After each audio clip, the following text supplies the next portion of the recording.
CSI da aviação. Consciência situacional, nós já temos falado sobre isso. Em termos de neurociências, nós utilizamos outra expressão, que é estado de alerta.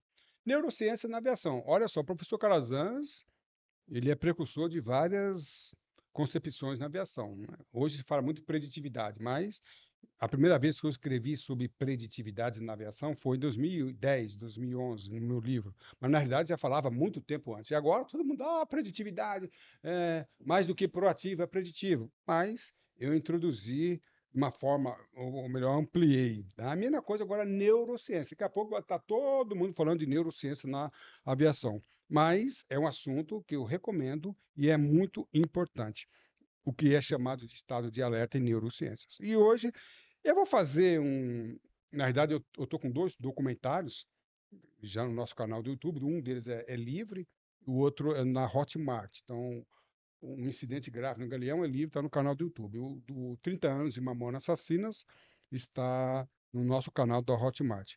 E isso que eu vou falar aqui agora envolve esses dois acidentes. Na realidade, ele envolve muitos outros acidentes, e no caso do Mamonas Assassina, em outros vídeos, eu falo com mais profundidade. Tá? Então, o que nós temos aqui? Nós tivemos, em 12 de fevereiro de 2025, um Boeing que colidiu, né, com uma viatura, uma picape, no meio da pista. E o que nós passamos a perguntar é o seguinte: o que fez com que uma aeronave, um Boeing 737, colidisse uma picape? Houve um erro aí. Alguém estava no lugar errado, na hora errada. E nós temos aí três envolvidos, né, nesse acidente, que é o motorista da picape, piloto, a tripulação e os controladores. No mínimo, três envolvidos. Não estou falando em culpados. Será que houve alguma distração? Tá? E depois, lendo o relatório final, conclui-se não, verificou-se, por intermédio das câmeras, que o controlador que estava conversando, se comunicando com a aeronave, momentos antes ou melhor, durante a comunicação, durante o controle, mas momentos antes de autorizar a decolagem, ele estava com uma conversa aleatória, uma conversa não técnica com um companheiro de serviço. E o supervisor que estava se comunicando com a viatura, num outro rádio, estava ao celular. E a pergunta que nós fazemos é a seguinte: houve ali um ambiente de distração, e esse ambiente de distração prejudicou o estado de alerta, consciência situacional, de tal modo que os controladores esqueceram a viatura ali na pista? É uma das perguntas que nós vamos fazer, tá bom? Então, a conversa paralela e o celular, eu poderia dizer que foi um foco de distração. No caso, Mamonas Assassinas, eu não vou expor todo o caso aqui, mas, inclusive, no relatório final, há uma menção a essa situação. O CENIPA ali não teceu muitos comentários, mas fez, sim, uma abordagem sobre esse assunto. A pergunta é: havia membros da banda na cabine, né? Lembrando que 2 de março de 1996, um jatinho executivo colidiu na Serra Cantareira, nas imediações do aeroporto de Guarulhos, matando ali, vindo à morte, todos os ocupantes. No voo do acidente, nós não vamos falar se tinha ou não membros da equipe, membros da banda na membros da banda na cabine. Em outros voos, vários outros voos, foi confirmada a presença de membros da banda na cabine, né? E a pergunta que nós fazemos é o seguinte: nós sabemos que era um grupo que tinha uma característica irreverente, e que nós queremos saber o seguinte: até que ponto um membro da banda ou um estranho à equipe técnica pode participar? Pode não participar, está dentro da cabine em operações de pouso e decolagem, como nós vimos aí no canal do YouTube e assim por diante. Esse ambiente tiraria o estado de alerta, prejudicando a operação de pouso, decolagem ou qualquer outra operação? Tá? É o nosso bate-papo de hoje. Para mim, professor Calazans, sempre um grande prazer tê-los a bordo. Consciência situacional, neurociência, estado de alerta. Infelizmente, nós estudamos muito. Vai fazer concurso, estuda matemática, português, vai fazer teste físico, faz preparo físico e tudo bem. O que as pessoas não estão acostumados a estudar o cérebro. Então, o controlador de tráfego aéreo piloto, para mim, aqui existe uma lacuna que nós precisamos preencher melhor. Como conhecer o seu cérebro? E nós vamos falar, resumidamente, um pouquinho, citando dois cientistas, na verdade, o Michel Desmerger, neurocientista francês, o próprio nome indica, e também o neozelandês James Flynn, é um psicólogo. Esses dois homens esses dois cientistas têm um papel hoje na neurociência que é formidável. E o Michel Desmeger escreveu um livro, né, A Fábrica de Cretinos Digitais, né, que eu chamaria de fábrica de burros digitais ou fábrica de imbecis digitais. E ele fala que isso aqui está emburrecendo as pessoas. Tá? Repito, no nosso curso de neurociência a gente fala mais sobre isso aqui, tá? Neurostorytelling. Mas só vamos entender o que é que esses dois homens, dois cientistas, falam e até que ponto isso pode aplicar na nossa atividade. E aí eu vou deixar bem claro que o psicólogo aqui, James Flynn, neozelandês, ele falou sobre o efeito Flynn. Olha que coisa interessante. Depois, preste atenção, que você vai entender a importância, a aplicação disso dentro de acidentes aeronáuticos. Depois foi medido ali, iniciado ali a medição do QI, também por francês, por que pareça, né? Franceses, né? Descobriram aí, aplicaram, introduziram o teste de QI. A título de exemplo, eles chegaram à seguinte conclusão, que a cada década que se passa, as gerações vão ficando mais inteligentes. Então, a década de 90, as pessoas da década de 90 mais inteligentes que as pessoas, que a geração da década de 80, que eram mais inteligentes que a década de 70 e que era mais inteligente da década de 60. Tá? E o acréscimo, o ganho na inteligência estava na faixa de 3 pontos a cada década. Tá? Então, 10 décadas, 30 pontos a mais. Tá? Na década de 60, as pessoas eram menos inteligentes que a geração da década de 70 e assim por diante. Mas, olha só, em países desenvolvidos, imagina um país ou menos desenvolvidos. Ele descobriu que a partir da década de 90 começou a mudar, havendo, na verdade, uma estagnação. E 2000, 2010 e por diante, já concluíram que houve um decréscimo. Ou seja, o QI, a inteligência das pessoas, não está mais em acréscimo. As pessoas hoje estão menos, as crianças, as gerações atuais estão menos inteligentes que as gerações anteriores. E eles atribuem a vários, e um dos motivos, uma das explicações, não é o celular, tá, pessoal? Que nem o iPad, nem computador, nada. É a utilização. Celular, qualquer aplicativo é muito bom. Não é isso que está, não é o equipamento que está em questão. O que está em questão é a utilização que tem prejudicado a neuroplasticidade. Neuroplasticidade é a maneira como o nosso cérebro se transforma. Quando eu estou aprendendo uma matéria, quando eu estou estudando, eu devo utilizar o meu cérebro de tal modo que haja excitação química e elétrica. Se houver uma excitação química e elétrica, o meu cérebro está se transformando, que é a neuroplasticidade, então o meu cérebro está aprendendo, consolidando a aprendizagem. E para isto, um dos requisitos é foco. Olha que coisa interessante. Um dos requisitos é foco, né? Ou um assunto muito falado hoje, atenção. Se não houver atenção centralizada, atenção seletiva e continuada, olha que expressão importante. Se não houver atenção seletiva e atenção continuada, não há neuroplasticidade. Se eu estiver estudando um assunto, depois eu estou no computador, eu estou ao telefone, eu estou na televisão, não há, eu posso estar estudando, mas não está havendo transformação. Se não houver foco, se não houver atenção seletiva, eu estou estudando matemática, agora é matemática. Eu estou estudando português, agora é português. Não vou ouvir o celular, não vou ouvir a televisão, não vou ouvir nada.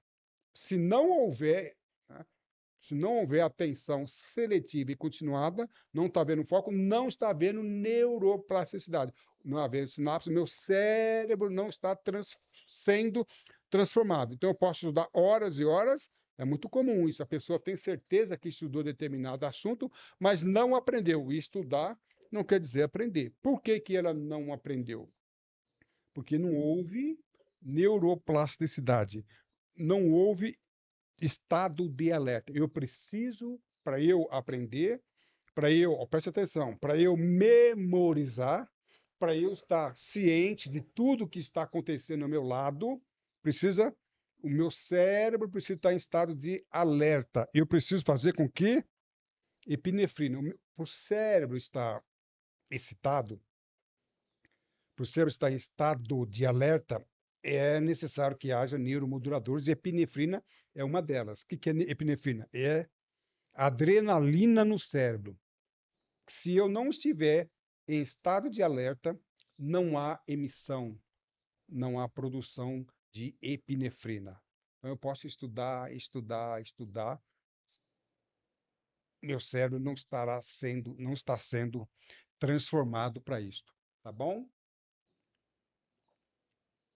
Então, só concluindo, estado de alerta, consciência situacional, não existe se não houver atenção contínua e seletiva e continuada. Distração constante não transforma cérebro. Eu não estou alerta. O estado, vamos lá, distração constante não deixa o cérebro em estado de alerta, tá? E afeta vários fatores. Afeta fator cognitivo e memorização. Por que eu estou falando isso? A pergunta que eu faço é: será que a aeronave atropelou a viatura porque o controlador esqueceu? Será que aquele ambiente de distração, ele conversando com seu colega, assunto aleatório ao serviço, estranho ao serviço, será que tirou ele do foco, tirou ele do estado de alerta e afetou o aspecto cognitivo e também a memorização? Então, cuidado. Atenção prolongada com distração constante. Atenção prolongada. Espera só um pouquinho, pessoal, preciso deixar bem claro aí. A neurociência descobriu que até mesmo a postura, dependendo da minha postura, de como, olha que coisa interessante, a minha postura, isso já foi comprovado. A postura em si, ela compromete o estado de alerta, tá? O estado de alerta, ele é afetado pela atenção, postura e distração. Se eu estou num ambiente descontraído, ambiente de festa, de papo, de piada, o meu estado de alerta, a minha consciência situacional, ela é degradada assim. Não vou falar sobre testosterona e nem cortisol, mas em estado de alerta, testosterona. Estresse, quando você fica mais suscetível ao estresse, cortisol. Mas olha só que já foi comprovado. Ambiente de distração, ambiente descontraído, onde não há foco, onde não há atenção, menos testosterona. Lembrando que o testosterona, ele eleva a memorização, cognição e, peraí, assertividade. Nós já estudamos o nosso assunto, o incidente grave no Galeão, a gente vê ali que a assertividade ela foi prejudicada. Fazendo uma análise dentro da neurociência, nós temos explicação para isso. Então, Os envolvidos ficam menos alerta, menos assertivo. E lembrando, se tem uma profissão que é estressante, é de piloto e controlador de tráfego aéreo. Então, fazendo uma análise prévia, ampla, um voo panorâmico, nós entendemos sim que aquele ambiente de descontração favoreceu a queda de testosterona, diminuiu a neuroplasticidade, não havendo foco, prejudicou o aspecto cognitivo e memorização. Então a pergunta é: incidente grave no Galeão, a conversa paralela e o supervisor do controlador de tráfego aéreo e o supervisor ao celular prejudicou? Sim, prejudicou a consciência situacional. Não temos dúvida disso, né? Claro, uma coisa que não existe ainda, quem sabe um dia, em breve, vai existir no relatório, numa investigação. Por isso que nós falamos do perito, nós temos um curso de perito aeronáutico, e aqui cabe, eu sempre recomendo um perito aeronáutico, conhecendo não neurociências, mas conhecendo esse assunto, ele pode, perante o juiz, convocar a presença de um neurocientista para fazer uma análise dos fatos e principalmente das circunstâncias para ver até que ponto eles foram neurocientificamente afetados ou não, se isso tem a ver. O pastor Calazans está viajando na maionese. Não estou viajando na maionese, não. A comunidade aeronáutica ainda não está preparada para isso que eu estou falando, mas eu recomendo aqueles que trabalham com perícia aeronáutica, que fazem, as pessoas que fazem curso conosco, leve isso em consideração. Eu estou apenas apresentando um assunto aqui, né, pessoal? Não vou aqui em 20, 30 minutos falar sobre neurociência na aviação. Eu estou apresentando, aqui requer, eu estou mostrando o caminho, mas precisamos caminhar nesse caminho com, muitas vezes, subidas, descidas, caminhos tortuosos, mas o caminho é este. Esse é o caminho, andar nele. E a pergunta é: havia membros do grupo na cabine? Não sei. Não sei, não vou falar aqui. No nosso documentário que está na Hotmart, eu vou falar sobre isso aqui, tá? Mas uma coisa nós já podemos afirmar. Em outros voos, ficou comprovado por intermédio de vídeos na mídia em geral, internet, membros da cabine. Então, isso é fato. Não nesse voo, não vou falar aqui agora, no voo do acidente, mas em outros voos, sim. Se havia membros, nós sabemos que a comunhão, né, o comportamento do grupo era muitas vezes irreverente em relação ao voo. Inclusive, nós temos vídeos em que membros da banda tiram componentes do avião, né? Então, eu queria saber o seguinte: se esse ambiente de descontração, essa comunhão entre tripulação técnica e grupo é salutar ou não? É saudável? Pode haver uma comunhão desde que não haja um comprometimento, tá? Agora, opa, agora se havia membros, nós vamos bater no nosso papo lá, tá? Nós vamos explicar isso no nosso documentário. Agora o que eu fico a pensar é o seguinte: vocês, aqui ficou comprovado, vou repetir que é importante, ficou comprovado que havia em outros voos membros da banda na cabine. Voo na cabine de um voo jato, né? Vocês viram no comentário que é um avião muito, um jatinho muito sensível, requer um nível de proficiência elevado do piloto, do copiloto, voo por instrumento, período noturno, um voo delicadíssimo. Eu equipar um voo desse a uma cirurgia. Você imagina um centro cirúrgico, pessoas estranhas à atividade da cirurgia, participando, ou nem participando, ou membro, ou dentro da sala de cirurgia, e eu vi em um voo, um membro não é dentro da cabine. No caso de uma mala assassina, no caso de uma decolagem, o membro estava sentado na posição do copiloto. O avião decolando, foi filmado, o avião decolando e o membro ali na cadeira, no assento do copiloto. Isso quer dizer que o piloto, o comandante, estava fazendo tudo sozinho. Vocês têm ideia da carga de trabalho de um piloto e copiloto numa decolagem ou em um pouso? O piloto faz uma coisa, o copiloto faz outra. É uma carga de trabalho interessantíssima. E o comandante está fazendo tudo sozinho. É inaceitável um negócio desse. E eu vou passar por uma cirurgia dos meus neurônios, do meu cérebro. E vou permitir que algumas pessoas peguem instrumentos, fiquem no lugar do médico. Não tem cabimento. É absurdo. O fato de um membro da banda estar na cabine é um absurdo, uma coisa inaceitável. E em termos de neurociências, eu não posso negar de forma alguma que isso sim afeta o estado de alerta, memorização e assim por diante.